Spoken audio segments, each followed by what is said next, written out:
ومن لم يجعل الله له نورا فما له من نور. اور جس کو اللہ روشنی نہ دے اس کو کہیں بھی روشنی نہیں مل سکتی. عطار ہو رومی ہو رازی ہو غزالی ہو کچھ ہاتھ نہیں آتا بے آہ سحرگاہی.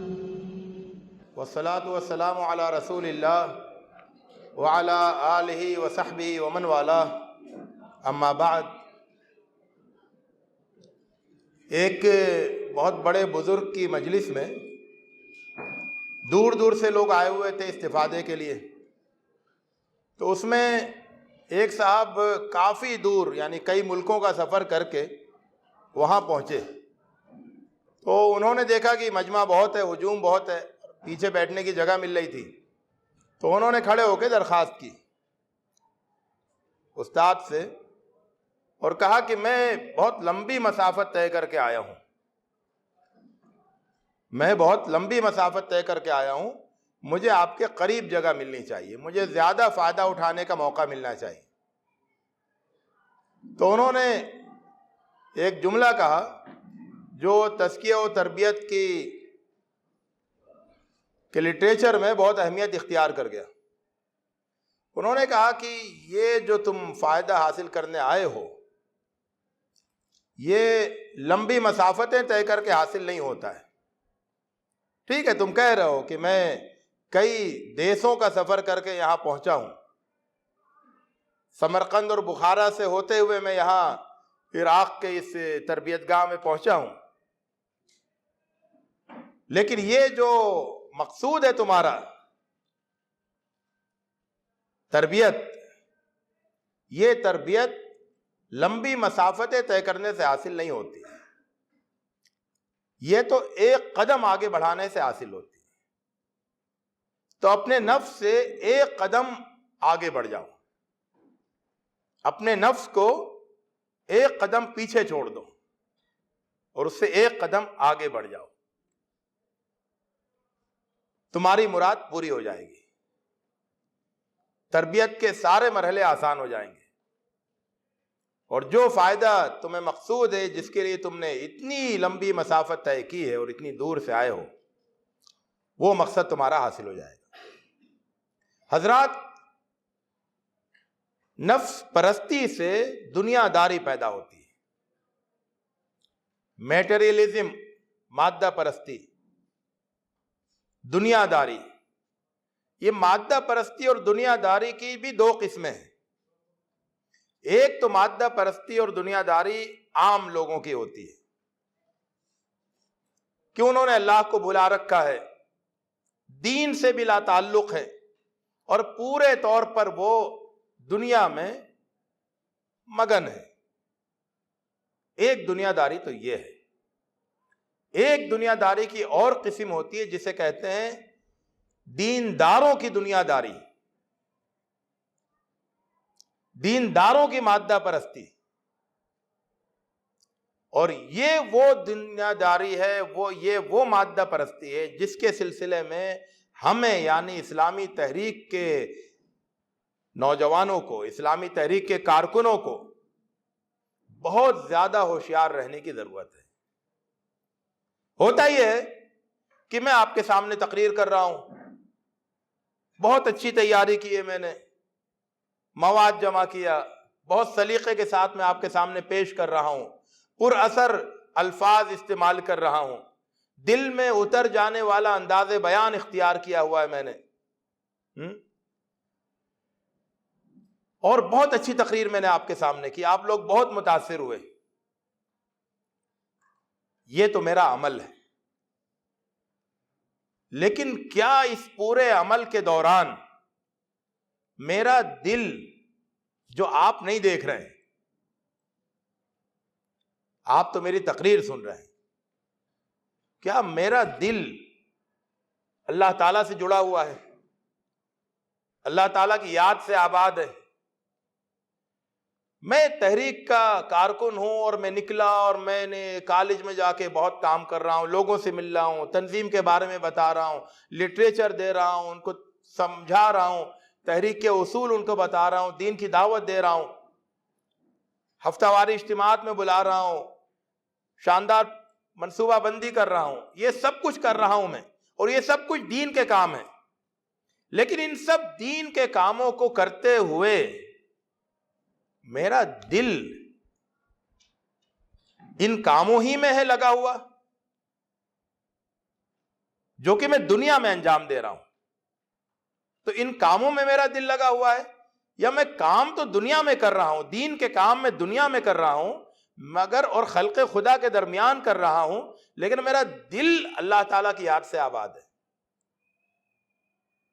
اور اللہ تعالیٰ کی فکر میں ڈوبا ہوا ہے. تو دل کی کیفیت کیا ہے؟ اگر دل اللہ تعالیٰ سے جڑا ہوا نہیں ہے اور میں دین کے کام کر رہا ہوں تو یہ دینداروں کی دنیا داری ہے، یہ دینداروں کی مادہ پرستی ہے کہ جس میں دیندار لوگ دین کا کام کر رہے ہوتے ہیں لیکن ان کے سامنے صرف دنیا ہوتی ہے. اور دنیا ہوتی ہے، اس کا دوسرا پہلو یہ ہے کہ ان کے دل خدا کی یاد سے آباد نہیں ہوتے ہیں. تو دلوں کا خدا کی یاد سے آباد رہنا دین کے کاموں کو کرتے ہوئے یہ بہت ضروری ہے. اور اسی کو علامہ اقبال رحمۃ اللہ علیہ نے کہا ہے کہ عطار ہو، رومی ہو، رازی ہو، غزالی ہو، یہ لوگ کون ہیں؟ عطار، رومی، رازی، غزالی، یہ کون ہیں؟ جنہوں نے اپنی پوری زندگی اللہ کے دین کے کاموں کے لیے وقف کر دی تھی. انہوں نے دنیا کے لیے کچھ کیا ہی نہیں، سب کچھ دین کے لیے کرتے رہے. تو ان کی مثال دے کر کہا کہ اگر کوئی ایسا آدمی بھی بن جائے، اپنے زمانے کا رومی اور غزالی بن جائے، لیکن اگر اس کا دل کچھ ہاتھ نہیں آتا، بے آہے سحرگاہی، اگر اس کے دل میں اللہ کی یاد بسی ہوئی نہیں ہے تو اپنی پوری زندگی دین کے کاموں میں وقف کر دینے کے باوجود اس کے ہاتھ کچھ نہیں آئے گا.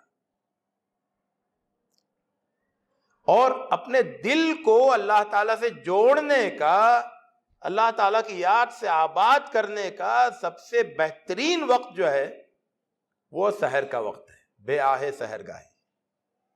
سحر کے وقت میں جو آہے سحرگاہی ہوگی اور جو اللہ تعالیٰ سے مناجاتیں ہوں گی اور جو اللہ تعالیٰ کی یاد میں آنسو ٹپکیں گے اور جو اللہ تعالیٰ کی سے قربت کا اظہار ہوگا وہ کسی اور وقت میں نہیں ہو سکتا. یہ مناسب ترین وقت ہے.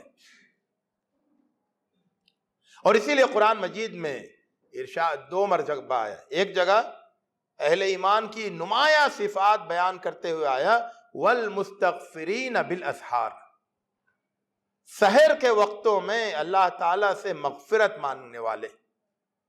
اور ایک جگہ جنت والوں کی بہت ہی بنیادی صفات بیان کرتے ہوئے آیا وبالاسحار ہم یستغفرون، سحر کے وقتوں میں وہ اللہ تعالیٰ سے مغفرت مانگتے ہیں. یہ سحر کا وقت کون سا وقت ہوتا ہے میرے دوستو؟ سحر کا وقت فجر کا وقت نہیں ہوتا ہے. سحر کا وقت فجر سے پہلے کا وقت ہوتا ہے، رات کا آخری حصہ اور فجر سے پہلے کا وقت، یہ ہوتا ہے سحر کا وقت. اور یہ وقت اللہ تعالیٰ سے قریب ہونے کا، سب سے زیادہ قریب ہونے کا وقت ہوتا ہے. تو جو مومن بندے ہوتے ہیں ان کا دن سورج طلوع ہونے سے شروع نہیں ہوتا ہے. مومن بندوں کا دن فجر کی اذان سے بھی شروع نہیں ہوتا ہے. مومن بندوں کا دن سحر کے وقت سے شروع ہوتا ہے، فجر کی اذان سے کچھ پہلے سے وقت شروع ہوتا ہے. یہ مومن کے دن کی خوبی ہے کہ وہ سب سے پہلے شروع ہوتا ہے، فجر سے بھی پہلے شروع ہوتا ہے، پرندوں کے بھی اٹھنے سے پہلے شروع ہوتا ہے. اور مومن کے کاموں کا آغاز استغفار سے ہوتا ہے. اللہ تعالیٰ کے سامنے اپنے گناہوں کی معافی مانگنا، اللہ تعالیٰ کے سامنے بے قراری کے ساتھ اپنی التجائیں رکھنا، اللہ تعالیٰ سے معافی کی التجائیں کرنا، اور اللہ تعالیٰ کے سامنے دستے سوال پھیلانا اور اللہ تعالیٰ سے مناجاتیں کرنا، اس سے ایک مومن کے دن کے کاموں کا آغاز ہوتا ہے. تو دن شروع ہوتا ہے سحر کے وقت سے، اور کاموں کا آغاز ہوتا ہے استغفار سے. میرے دوستو، سحر کا وقت سب سے زیادہ گہری نیند کا وقت ہوتا ہے.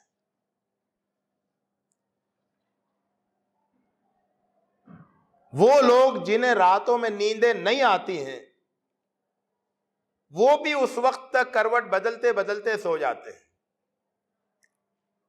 وہ جو محافظین ہوتے ہیں، سیکورٹی والے، انہیں بھی اس وقت جھپک آ جاتی ہے.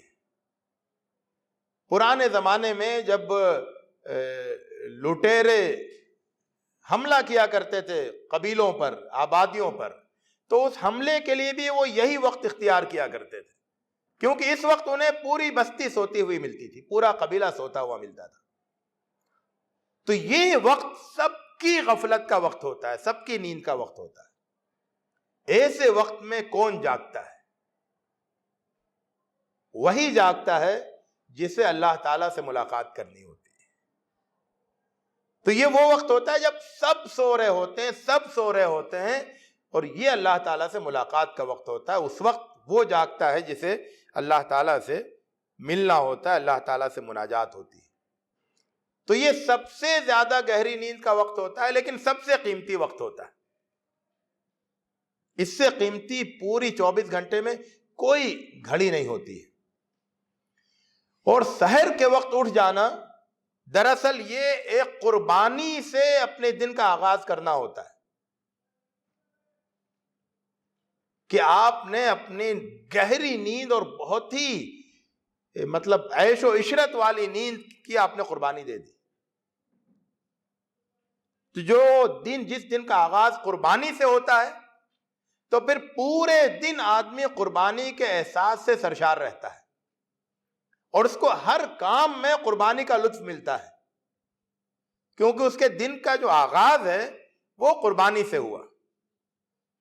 اور ایک اور بات ہے، جو لوگ اپنے آپ کو سحر میں اٹھنے کا عادی بنا لیتے ہیں، وہ اپنی فجر کی نماز کو محفوظ کر لیتے ہیں. ان کی فجر کی نماز کبھی نہیں چھوٹتی، وہ محفوظ ہو جاتی ہے، کیونکہ ان کی کا دن تو سحر سے شروع ہوتا ہے نا. تو فجر میں اٹھنا ان کے لیے مسئلہ ہی نہیں ہوتا ہے. اور یہ بہت بڑی بات ہوتی ہے کہ کسی کی فجر محفوظ ہو جائے.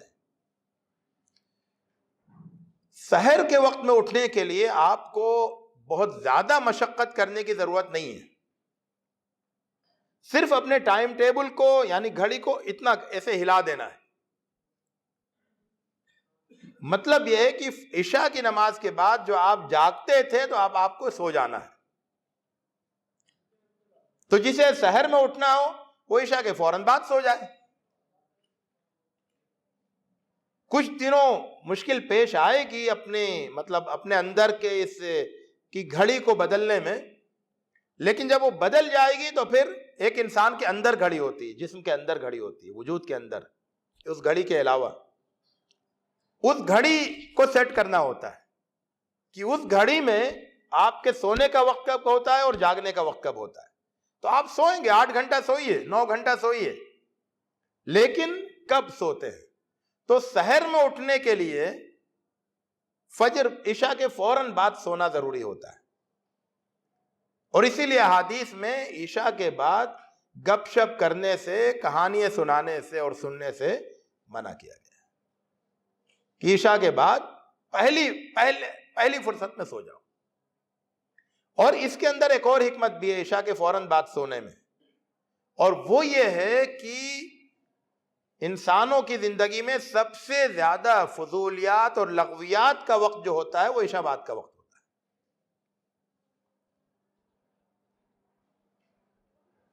سب سے زیادہ لغویات اور فضولیات کا وقت جو ہے وہ اور شیطانی کاموں کا وقت اور شیطان کے بہکانے کا وقت وہ عشاء بعد کا وقت ہوتا ہے.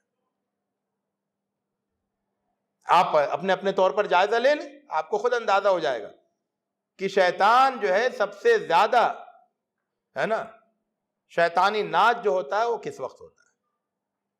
تو جو لوگ اس وقت سو جاتے ہیں اس نیت سے کہ انہیں سحر میں اٹھنا ہے, وہ ایک فضولیات کے وقت سے اپنے آپ کو بچا لیتے ہیں, اور دوسرے سحر کا جو قیمتی وقت ہوتا ہے اس سے وہ حاصل کر لیتے ہیں. اور سحر کے وقت میں جو خلوت نصیب ہوتی ہے اللہ تعالیٰ کے ساتھ, وہ کسی اور وقت میں نصیب نہیں ہوتی ہے. ہوتا کیا ہے کہ آپ ظہر کی نماز پڑھنے کے لیے کھڑے ہوئے تو آپ کو کوئی کام یاد آیا, آپ نے نماز جلدی کر دی. سنتیں پڑھنے کھڑے ہوئے, کوئی کام یاد آیا, آپ نے سنتیں جلدی کر دی. آپ کو یاد آیا فلاں سے ملنا ہے, فلاں اپائنٹمنٹ ہے, وہاں جانا ہے, سودا گھر والوں نے منگایا تھا, یہ کرنا تھا, وہ کرنا تھا. تو مختلف نمازوں میں آپ کو مختلف کام یاد آتے رہتے ہیں, اور یہ کام آپ سے مطلب یہ کہ آپ کو اکساتے ہیں کہ آپ نماز مختصر کریں, ہے نا, ذکر کا وقت مختصر کریں اور چلیں, کاموں کو نپٹا لیں. تو دن تو اسی میں گزر جاتا ہے. لیکن جو سحر کا وقت ہوتا ہے نا, اس میں اس وقت نہ تو کوئی اپائنٹمنٹ ہوتا ہے, نہ کسی کے آنے کا وقت ہوتا ہے وہ, اور نہ کسی کے یہاں جانے کا وقت ہوتا ہے, نہ آپ کا کوئی کام اس وقت ہوتا ہے. یہ وہ وقت ہوتا ہے جو کہ بالکل مکمل خلوت کا وقت ہوتا ہے. یعنی اس وقت کوئی اور چیز یاد آتی نہیں ہے.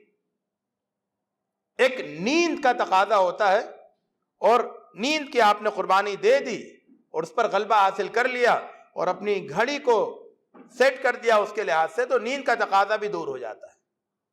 پھر آپ ہوتے ہیں اور اللہ تعالیٰ کے ساتھ آپ کی خلوت ہوتی ہے, جس میں آپ اللہ تعالیٰ سے جس طرح چاہیں اطمینان کے ساتھ, کوئی جلدی نہیں ہے نا, جو دعا کرنا ہے, جتنی لمبی نمازیں پڑھنی ہے, جتنا قرآن کی تلاوت کرنی ہے, جتنا آپ کو دعائیں اور اذکار پڑھنے ہیں, وہ سب کے لیے آپ کے وقت ہے. کوئی کسی طرح کی جلد بازی نہیں ہونے والی ہے اس وقت, کوئی جلد بازی کا کوئی تقاضا نہیں ہے. اور پھر اس وقت جو اللہ تعالیٰ سے گفتگو کرنے کی, مناجات کرنے کے اندر جو لذت ہوتی ہے, وہ لذت بھی کسی اور وقت میں نصیب نہیں ہوتی ہے. ہر وقت کا ایک لذت ہوتی ہے نا. کھانے کے وقت میں اگر آپ کھانا کھائیں گے تو کھانے کا لطف حاصل ہوگا, کسی ناوقت آپ کھائیں گے تو آپ کو کھانے کی وہ لذت حاصل نہیں ہوگی. تو اسی طرح سے ہر وقت کی ایک لذت ہوتی ہے. سحر کے وقت کی لذت مناجات سے جڑی ہوئی ہے, عبادت سے جڑی ہوئی ہے. اس وقت جو آہ دل سے نکلتی ہے, اس وقت جو دل اللہ کی یاد میں تڑپتا ہے, اس وقت جو اللہ تعالی سے ملاقات کا جذبہ پیدا ہوتا ہے, اس وقت جو آدمی اللہ تعالیٰ سے اپنی گناہوں کی معافی مانگتا ہے, کوئی دیکھنے والا نہیں ہے, کوئی سننے والا نہیں ہے, رات کا اندھیرا ہے, تنہائی ہے, آپ ہیں اور آپ کا رب ہے. اس وقت جو اللہ تعالیٰ سے آپ کے دل کا تعلق قائم ہوتا ہے, دل کا یہ تعلق پورے دن آپ کے دنیا کے کاموں کو بھی اور آپ کے دین کے کاموں کو بھی اللہ تعالیٰ سے جوڑتا رہتا ہے. پھر آپ عام دنیا داری کے برے اثرات سے بھی محفوظ رہتے ہیں, اور دینداروں کی جو دنیا داری ہے, دینی جو مادہ پرستی ہے, اس سے بھی آپ کا دل محفوظ رہتا ہے. اور ہوتا یہ کہ پورا دن آپ کا اس حالت میں گزرتا ہے کہ کام تو آپ دنیا میں کر رہے ہوتے ہیں, انسانوں کے درمیان کر رہے ہوتے ہیں, لیکن دل اللہ تعالیٰ سے وابستہ ہوتا ہے, دل میں اللہ تعالیٰ کی یاد بسی ہوئی ہوتی ہے. اور یہی مطلوب ہے, اس سے زیادہ مطلوب نہیں ہے. آپ دنیا کا بھی کام کریں اور دین کا بھی کام کریں, اور دونوں کاموں کے وقت آپ کا دل اللہ تعالیٰ سے وابستہ ہو.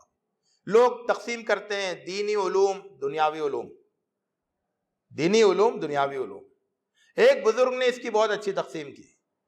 انہوں نے کہا کہ کوئی بھی آپ کتاب پڑھ رہے ہیں اگر اللہ تعالیٰ کی طرف سے ندا آتی ہے، اذان ہوتی ہے، اور آپ کتاب بند کر کے مسجد کی طرف چلے گئے، اس کا مطلب وہ دینی علم تھا.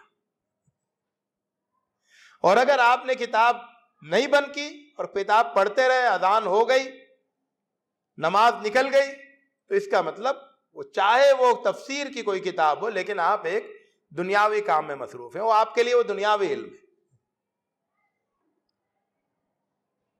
تو نفس سے ایک قدم آگے بڑھ جائیں، دل کو اللہ تعالیٰ کی یاد سے وابستہ کر لے، اور اس کے لیے آہ سحرگاہی کو اپنا معمول بنا لیں، اور اس معمول کے لیے اپنے اندر کے وجود کی گھڑی کو ریسیٹ کر لیں، اور اس کے بعد پھر خود اللہ تعالیٰ کی طرف سے رہنمائی ہوگی کہ کس طرح سے اس قیمتی وقت کو آپ اللہ تعالیٰ کے لیے بہتر سے بہتر طریقے سے استعمال کریں، ہے نا.